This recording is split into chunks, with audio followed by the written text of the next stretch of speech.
They called me outdated. Not once, not twice, but enough times that the word began to hang in the air like a neon sign blinking above my head. Outdated, like a rusted bicycle left behind in a garage, like a faded photograph that no one bothers to frame anymore. I was sitting at the corner of my own dining table when I heard my son say it, his voice sharp, dismissive, too quick to belong to the little boy I once taught how to ride a bike. "Dad, you're outdated. Times have changed. You can't keep running the store like it's the 1980s. I smiled faintly, the way old men sometimes do when they've been struck by something they expected but still hoped they'd never hear. Outdated. The word echoed in my ears. Before we continue, I want to welcome you to Family Shadows.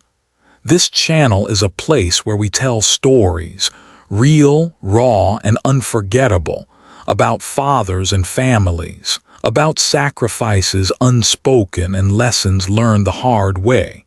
If you enjoy stories that remind us of love, respect, and the unbreakable ties of family, I invite you to subscribe. Your support helps keep these stories alive.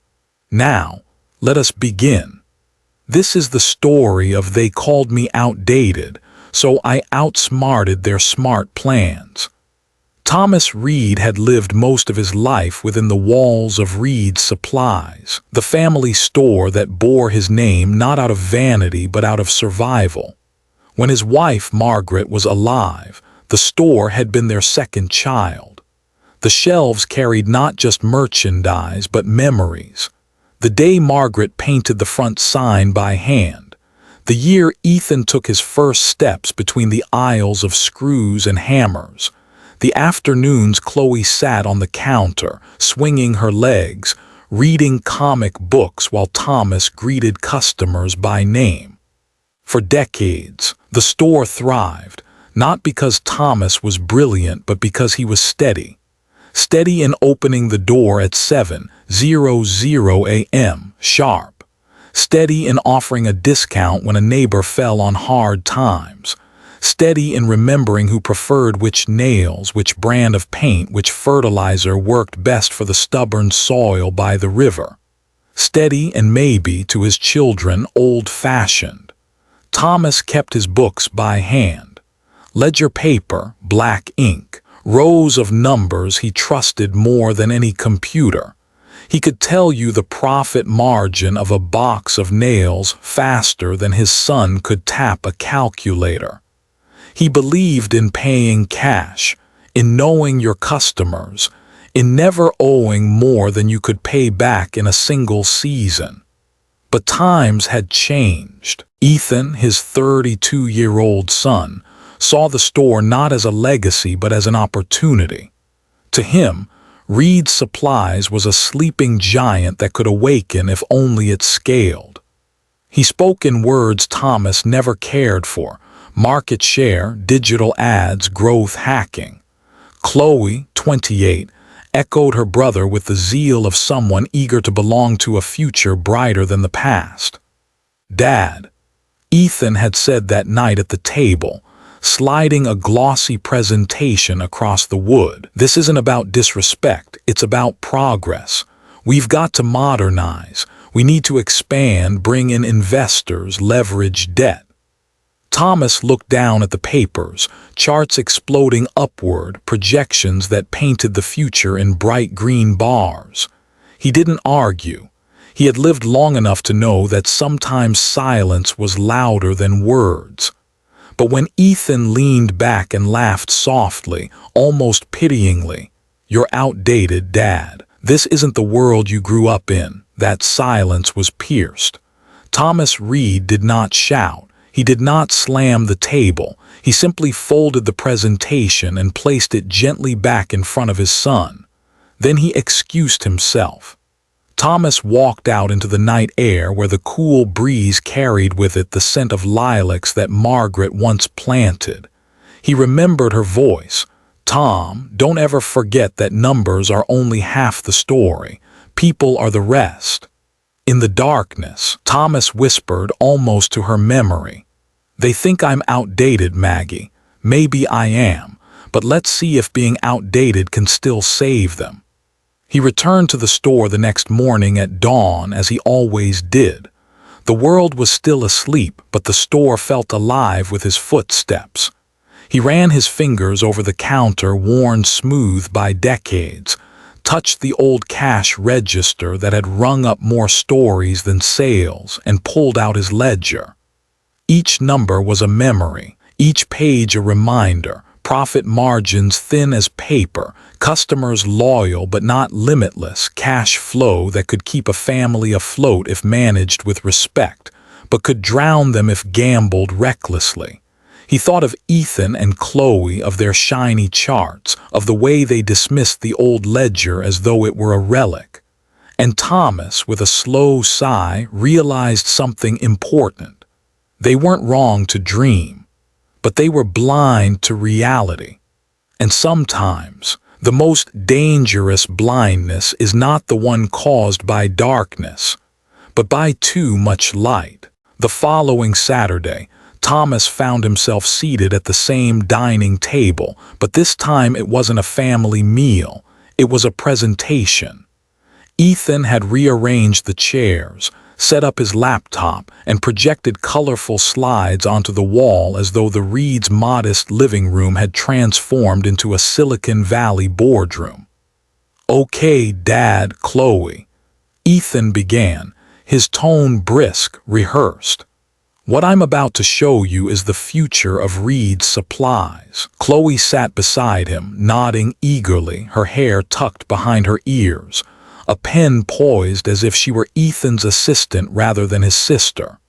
Thomas, hands folded, simply observed. He didn't understand why family needed projectors to talk about family, but he allowed it. The first slide glowed, Expansion Strategy 2025. Ethan's eyes gleamed as he clicked through slides.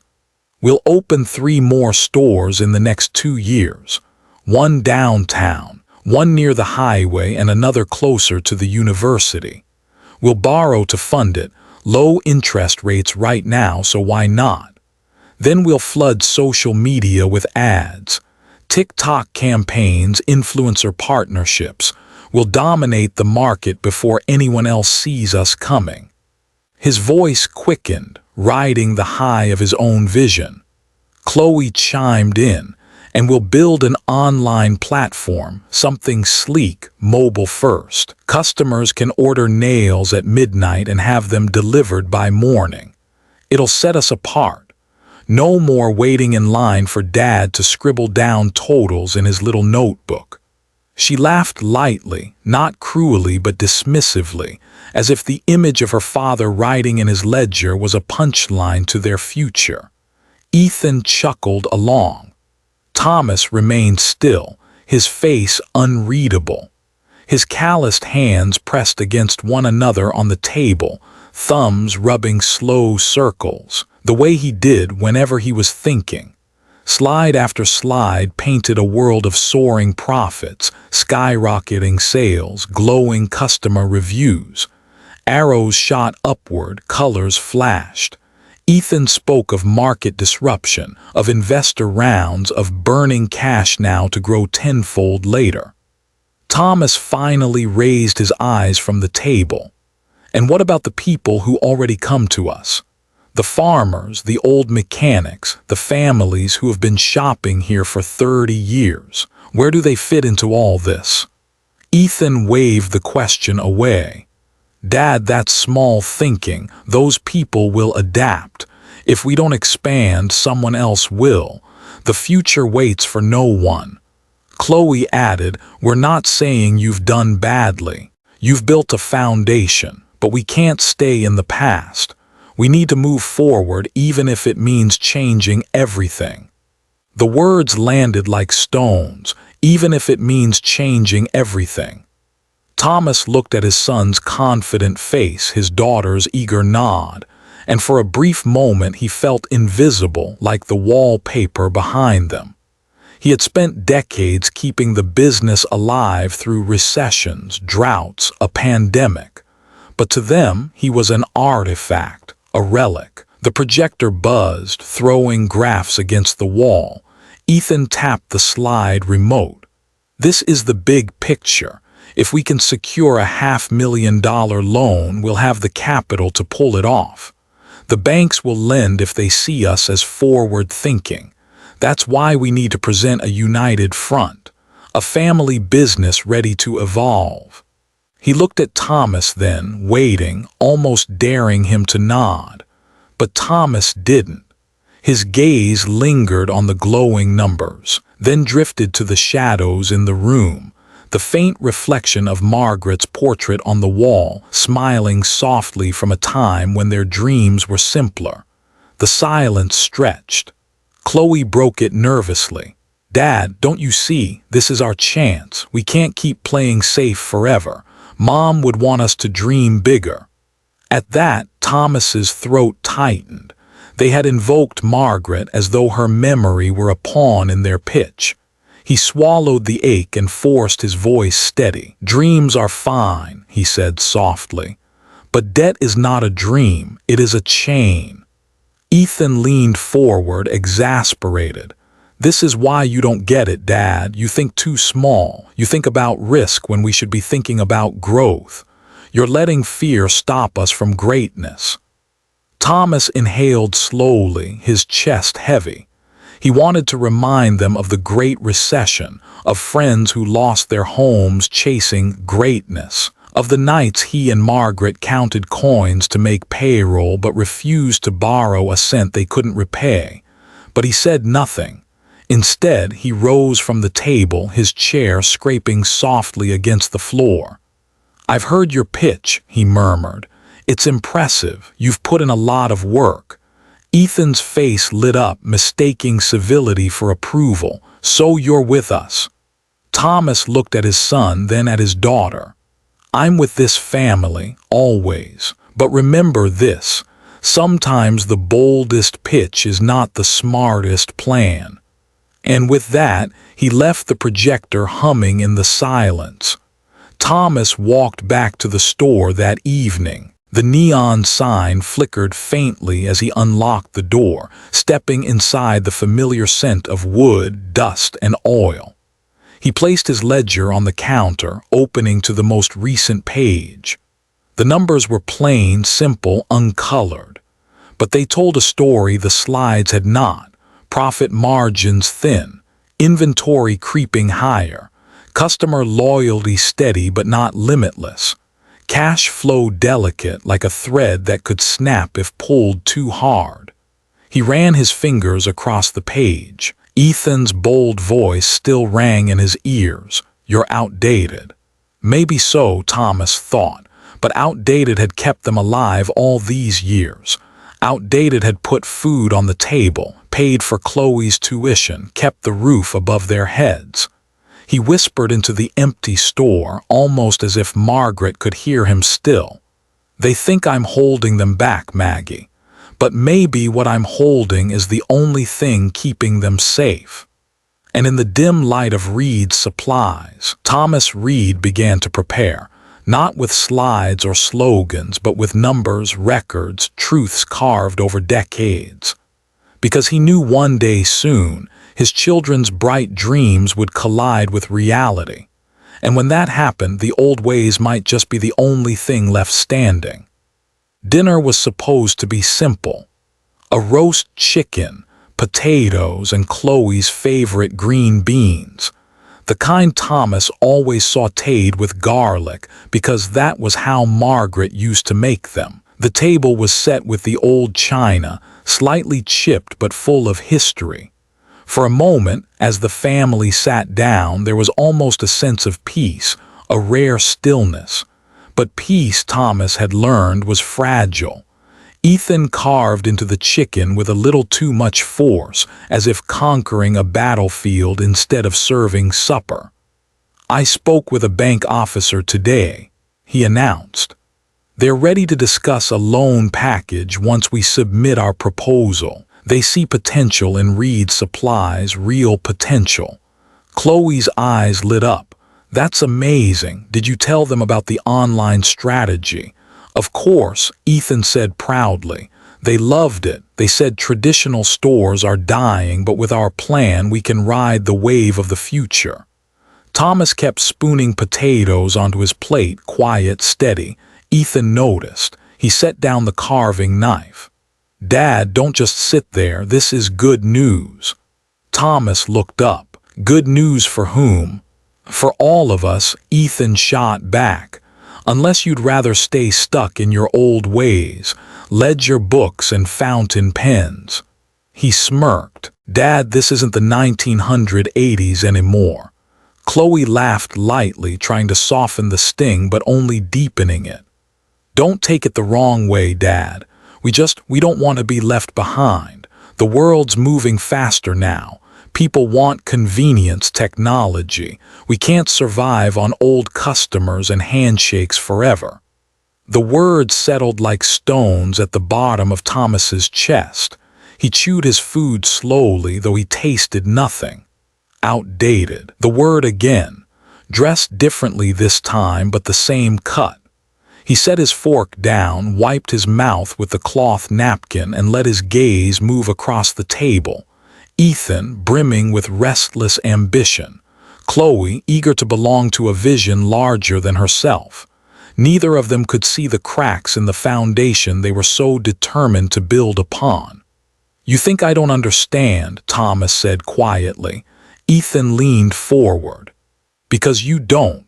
Dad, you're holding us back. We need to take risks if we want to grow. It was not the first time Thomas had been accused of holding someone back. He had once refused to buy a new truck when money was tight, and Margaret had gently called him cautious. When Ethan wanted to drop out of college to start a business at 20, Thomas had said no, and Ethan never forgave him. Now the old accusation returned, sharper. You're afraid, Ethan continued, his voice cutting. Afraid of change, afraid of progress. If you really loved this family business, you'd step aside and let us lead it into the future. The sentence hung in the air like smoke.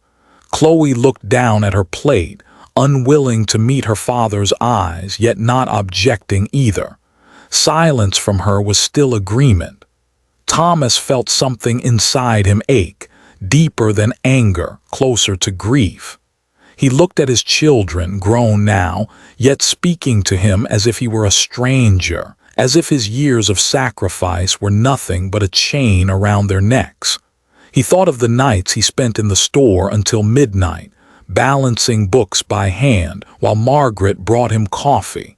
He thought of the weekends he missed fishing trips because customers needed lumber. He thought of how many times he had said no to himself so that his children could have yes. And now here they were, mocking the very hands that had built their foundation. Thomas did not shout. He had never believed in shouting. Instead, he pushed his plate slightly away, folded his hands, and spoke softly, almost tenderly. I may be old-fashioned, he said, but don't mistake steadiness for weakness.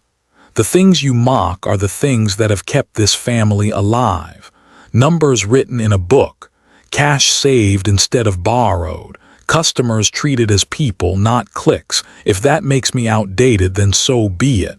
Ethan rolled his eyes. That's exactly the problem. You're proud of being small, you're proud of playing safe, but safe doesn't win anymore. Chloe whispered, Dad, please don't be upset. We're only trying to help. Thomas glanced at her, the daughter who once clung to his hand at school drop-off, the little girl who used to leave drawings on his counter. She couldn't see now that her words hurt more than Ethan's sharpness. They both believed he was less than he was. Help, he repeated quietly. He rose from his chair, his movements deliberate. If this is your idea of help, then perhaps I don't need it. The scrape of his chair echoed in the room. He left the table without finishing his meal, his footsteps heavy down the hall. Behind him, he heard Ethan mutter, "See, he just doesn't get it," and Chloe's soft reply, "Maybe he never will." Thomas closed the door of his study, the same small room where Margaret once kept her sewing machine. He sat at the desk, opened his ledger, and let the columns of numbers soothe him. They were honest, at least.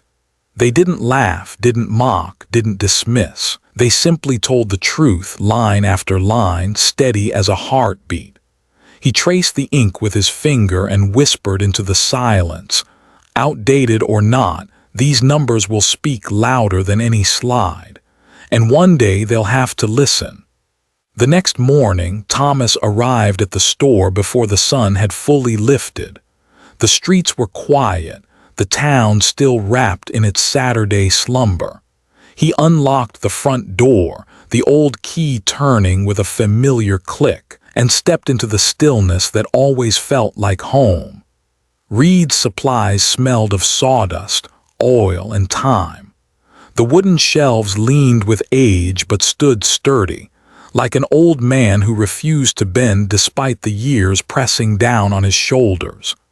The light bulbs flickered as he flipped the switch, casting their pale glow across aisles lined with hammers, nails, and paint cans, each one a quiet witness to decades of transactions, each one holding a memory. Thomas took his usual place behind the counter, resting his hand on the register that had rung up more stories than sales. He let the silence wrap around him like a blanket. Outside, the town was changing, but in here time moved at his pace. Soon the bell above the door jingled, and in came Mr. Wallace, a farmer with soil on his boots and weather lines carved deep into his face. "Morning, Tom," he said warmly. "Got those bolts I ordered?" Thomas smiled. "Right here." He slid a small box across the counter. Mr. Wallace paid in cash, as he always did, counting bills with fingers that shook a little from age. "You know," he said, pocketing his change, "I could order these online, maybe even cheaper, but I'd rather come here. You remember what I need. Feels like you remember me." After he left, Thomas stood for a moment, holding onto those words like a lifeline. "You remember me." That was what mattered. Technology could not remember a man's story. An algorithm did not know his soil, his seasons, his struggles. Only people did. Later, as the morning wore on, Ethan and Chloe arrived. They breezed in like a gust of modern air, Ethan in his crisp jacket, Chloe with her tablet tucked under her arm. They barely glanced at the familiar customers browsing the aisles. Instead, Ethan pointed toward the shelves. "We should reorganize this whole place, make it sleek, minimalist. People like clean, modern layouts." Chloe nodded. "And we need QR codes on everything. Customers scan, order, pay online. Faster, easier." Thomas said nothing. He simply watched how Mr. Wallace lingered at the counter to chat, how Mrs. Gardner from across town came in just to ask his advice on which fertilizer might help her wilting roses.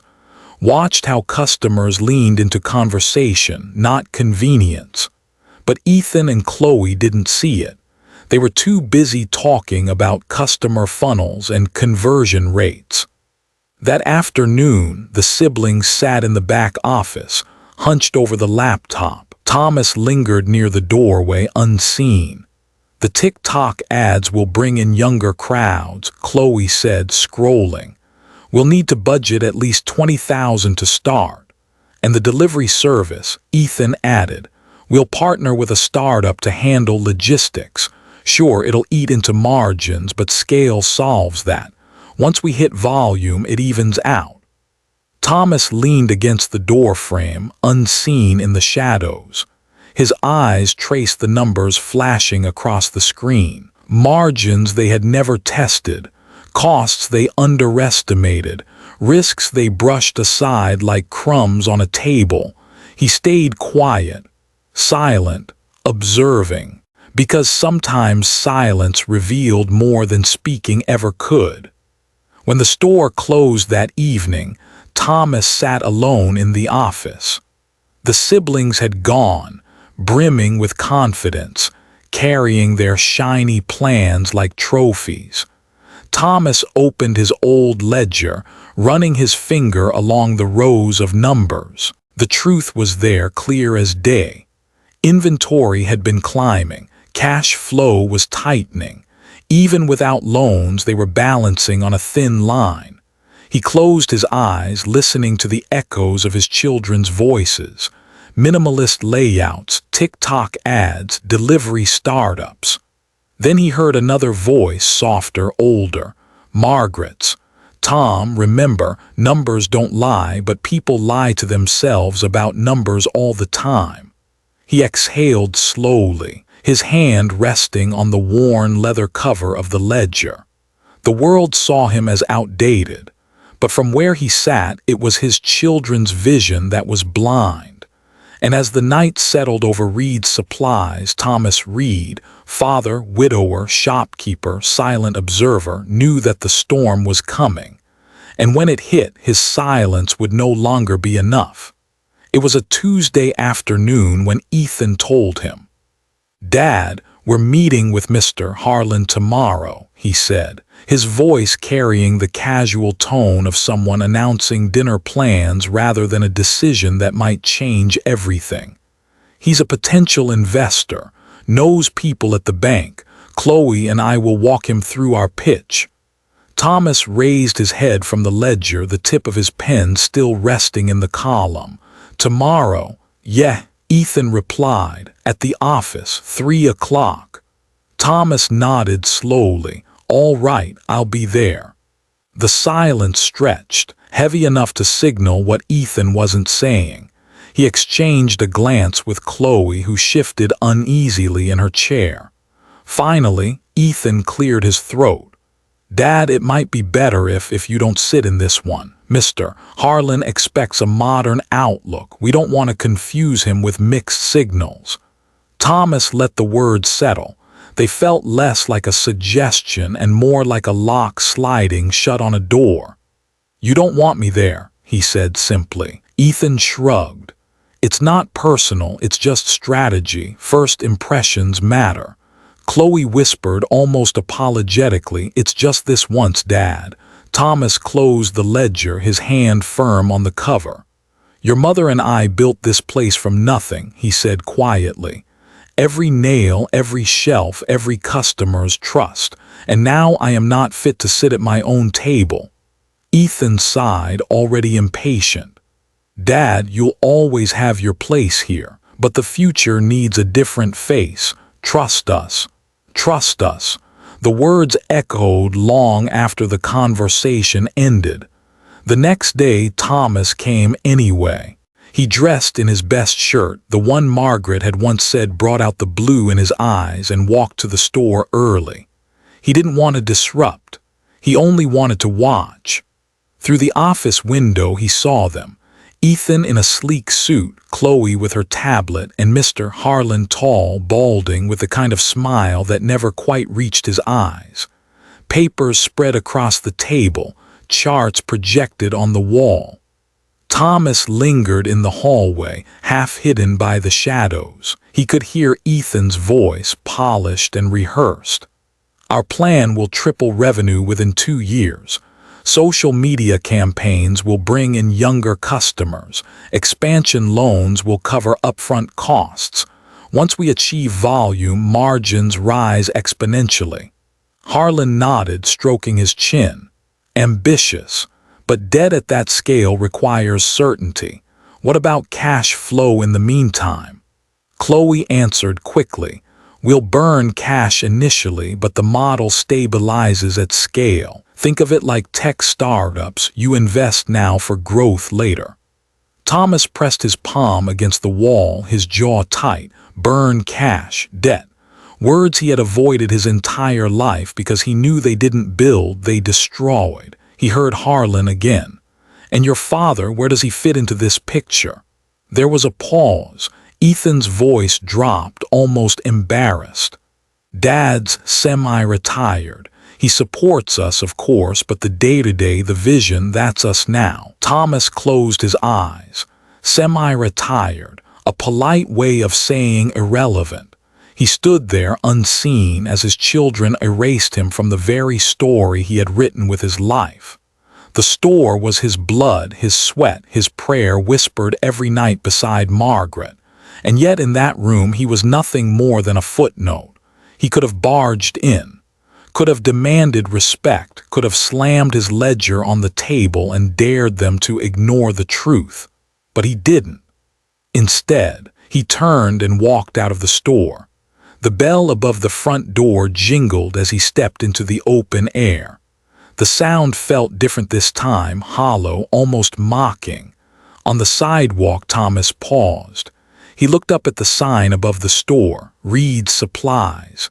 His name bold and weathered. A name his children were so eager to modernize, erase, replace.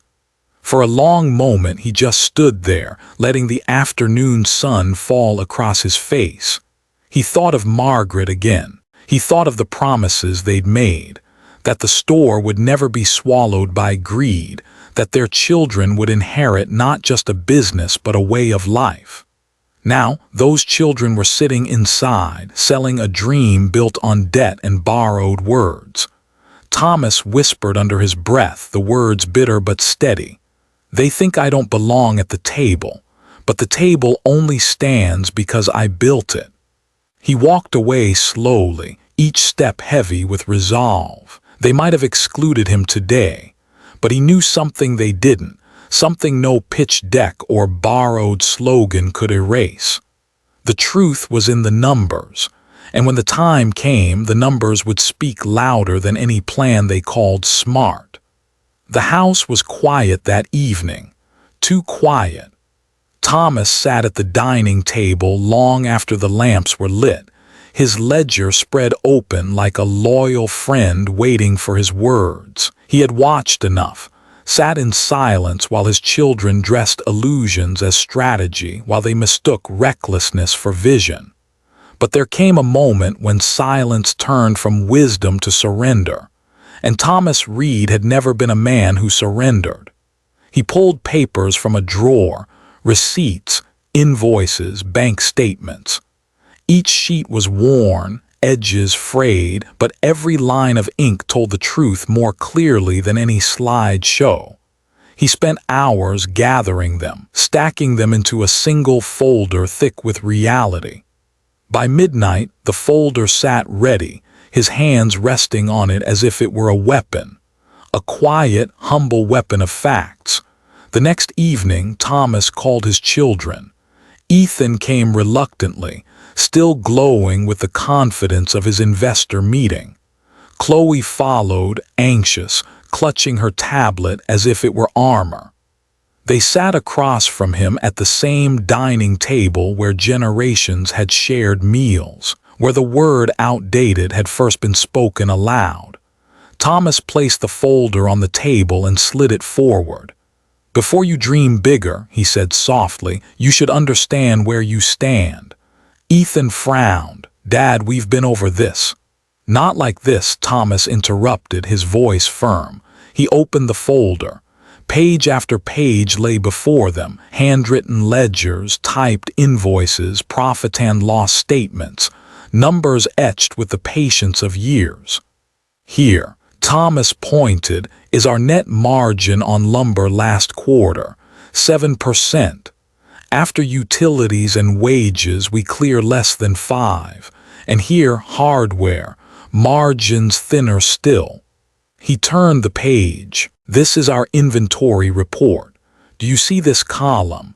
Products sitting unsold for 6 months. That's cash trapped on shelves. Every box gathering dust is money borrowed from our future." Chloe leaned forward, her brow furrowed.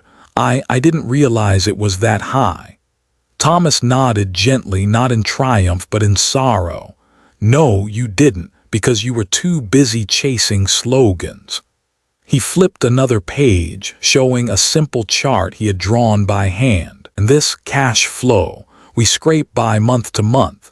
If you add debt the size you're proposing, do you know what happens?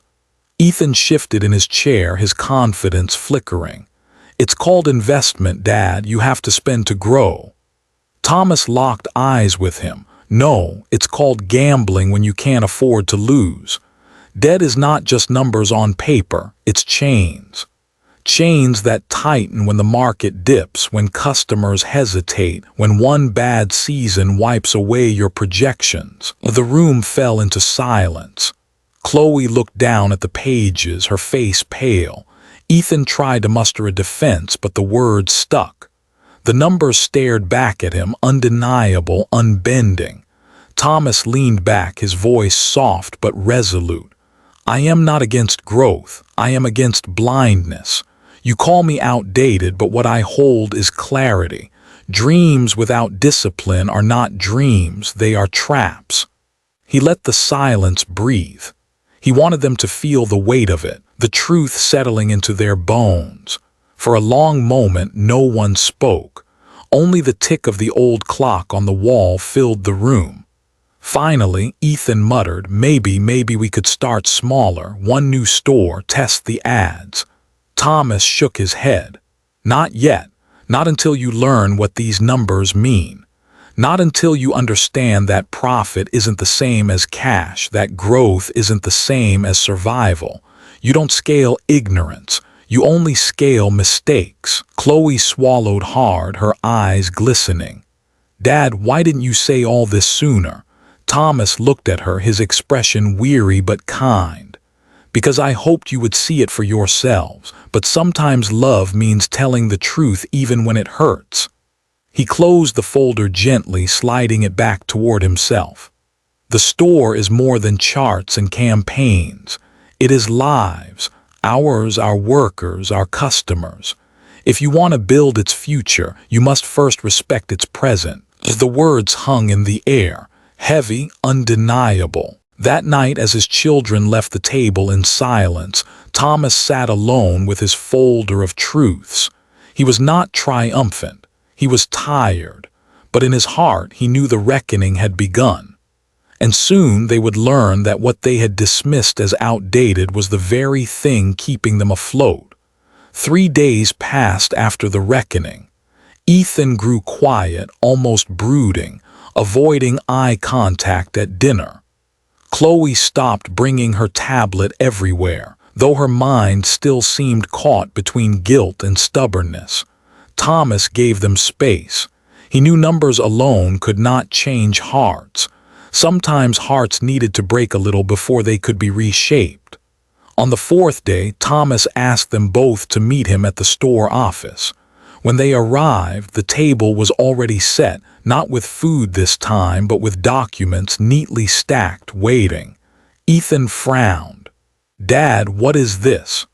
Thomas gestured for them to sit. His voice was calm, almost too calm. It's time I showed you what I've been working on. He reached into the folder and slid a crisp, signed contract across the table. The letterhead bore the name of a well-known regional supplier, a company older than Reed's Supplies, respected, steady. Chloe picked it up, eyes darting over the words. Her mouth fell open. Dad, this is a sale agreement. Ethan stiffened. What did you do? Thomas leaned back, folding his hands. His eyes were steady, the way a craftsman's eyes steady before he drives a final nail. I sold 51% of Reed's Supplies to Harper & Sons. The words detonated in the air. Ethan shot up from his chair. You sold our company to strangers. No, Thomas said firmly, to partners. Harper & Sons isn't a stranger. They've supplied us lumber for 25 years. They know this business inside out. They don't gamble. They don't chase slogans. They build. Chloe stammered, but 51% means they control. Yes, Thomas interrupted. They control operations. They keep us safe from reckless choices. I keep 49% and I negotiated one more thing. He pointed to the clause highlighted in yellow, advisory board seat lifetime appointment, Thomas Reed. Ethan's face flushed red. So you cut us out. You gave away our future." Thomas's voice sharpened, not angry but unyielding. "I saved your future. You wanted to mortgage it for a dream you couldn't fund. I would not let this store, your mother's legacy, collapse under the weight of your ambition." Ethan slammed his fist on the table. "You didn't even ask us." Thomas's eyes flashed. "You excluded me first. You sat in meetings and erased me from my own company. You mocked me at my own table. You called me outdated.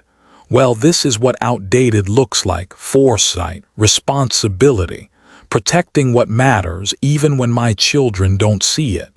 The room fell silent. Chloe's eyes brimmed with tears. Ethan turned away, jaw tight, chest heaving. Thomas softened, his voice low now. "This isn't the end for you. I put in conditions. If either of you want to return, Harper and Sons will welcome you on one requirement." He slid another paper forward. It was a partnership agreement stipulating training and certification. "You will finish formal management courses. You will learn how to read more than charts, how to understand more than slogans. Only then can you sit at the table again." Chloe's tears spilled. She covered her mouth with her hand. Ethan sat back down heavily, staring at the contract as though it were a verdict. Thomas looked at both of them, his face etched with sorrow and love. "I am not here to crush your dreams. I am here to keep you alive long enough to dream again. You think I sold our future? No, I preserved it. The store will endure. Our name will endure. And one day when you are ready, you can carry it forward, but only if you've earned it." For a long time, no one spoke. The air was heavy with betrayal, anger, but also something else: reluctant respect. They had expected weakness. They had underestimated the quiet man with the ledger. Now they saw him for what he was: a strategist, a builder, a father who could outsmart their smart plans. Thomas stood, gathering the contracts back into the folder. "You wanted me out of the way, but remember, without me there would be no way."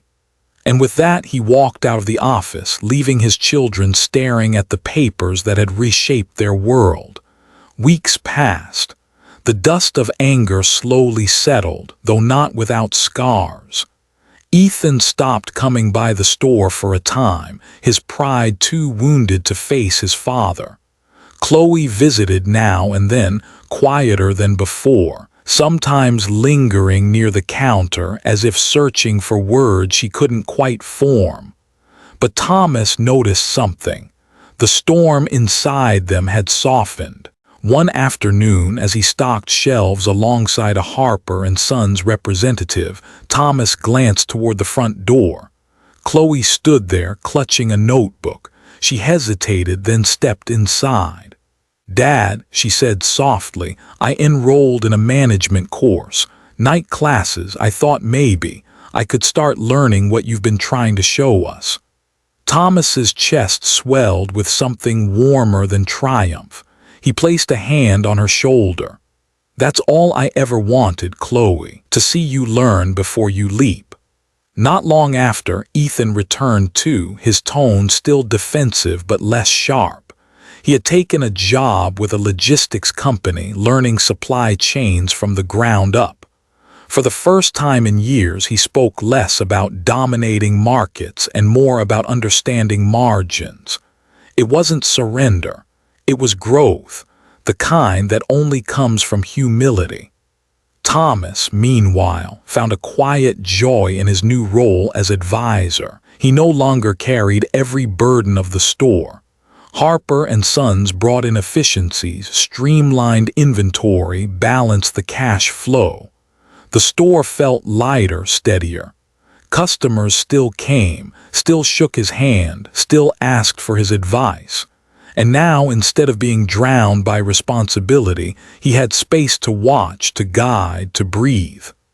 One evening, Thomas locked up the store and stepped outside. The sky blushed with sunset, and for a moment he saw Margaret's face in the fading light, smiling with that look of knowing she always carried. They called me outdated, Maggie, he whispered. But maybe outdated was exactly what they needed. He turned the key, pocketed it, and walked home. Behind him, the sign read supplies glowed softly, steadier than it had in years. The lesson was clear, written not in charts or slogans, but in the rhythm of real life. Experience and humility never go out of style. Thank you for listening to this story on family shadows. If it touched your heart, I invite you to subscribe so you won't miss the stories yet to come. Tales of fathers, families, and the lessons that live in the shadows we too often overlook. From my heart to yours, I wish you health, peace, and the warmth of family around your table. May you never take for granted the quiet love that holds you steady. Until next time, take care and treasure your family.